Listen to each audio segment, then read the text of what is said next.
You're now recognized. Senator Chambers. Thank you, Mr. President.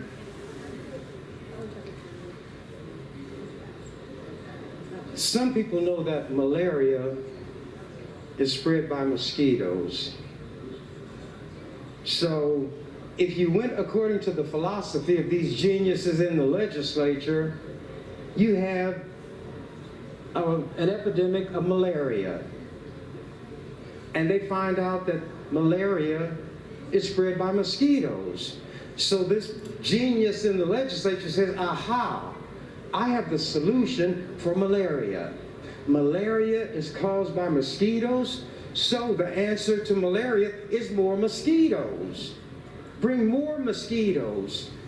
And that, as counterintuitive as it may seem, is how you will fight the epidemic of malaria. In these schools, they've had resource officers, some of whom are armed. They didn't do anything. And that one down in Texas or New Mexico or wherever it is, there are so many of them, I get the location mixed up. But there was a deputy who would not go in to the school. Then a member of the legislature thinks if you put a gun, strap it onto a teacher, then you're going to have these teachers do what deputies won't do, what armed resource officers won't do, who are law enforcement people. I'm in favor of letting the students put guns on. I want the students to be able to wear guns in these schools. You know why? To protect themselves against these racist teachers, but mainly because they need to protect themselves against sexual assaults at the hands of teachers and administrators. So if we're talking about protecting the students, let them carry guns. This is some of the nonsensical stuff that I have to waste my time dealing with down here. I shouldn't even have to talk about a flag salute.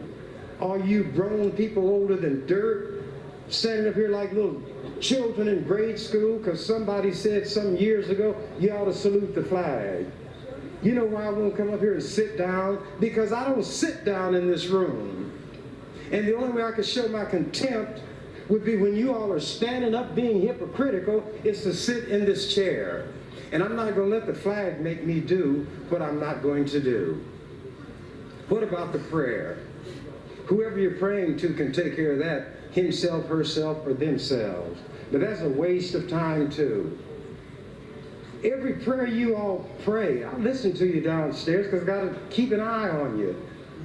Every prayer you pray can be answered by members of this legislature if we would do it because we have the power.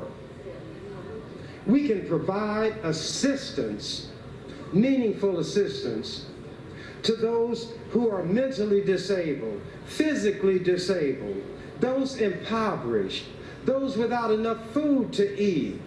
We can do something about that, but we won't.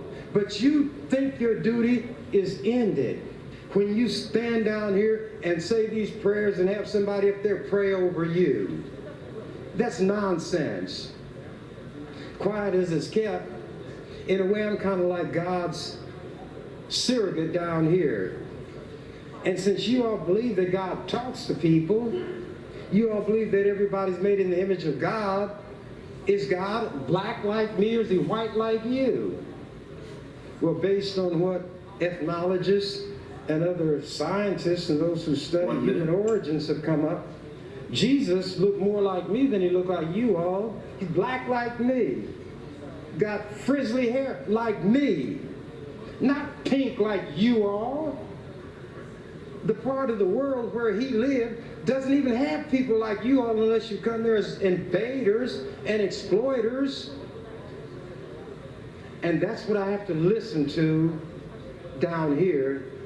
Then you get up self-righteously and pontificate about it. I will do more of what your Jesus said to do by accident than you do on purpose, not because I'm religious, but I'm not comfortable in the presence of other people suffering if I can do something to alleviate it. It has nothing to do with nobility or anything like that. It just means that my mind, because I'm a human being, will not let me watch somebody thirsty if I got water that I can give them, hungry if I got some bread I can give them. Time, Senator.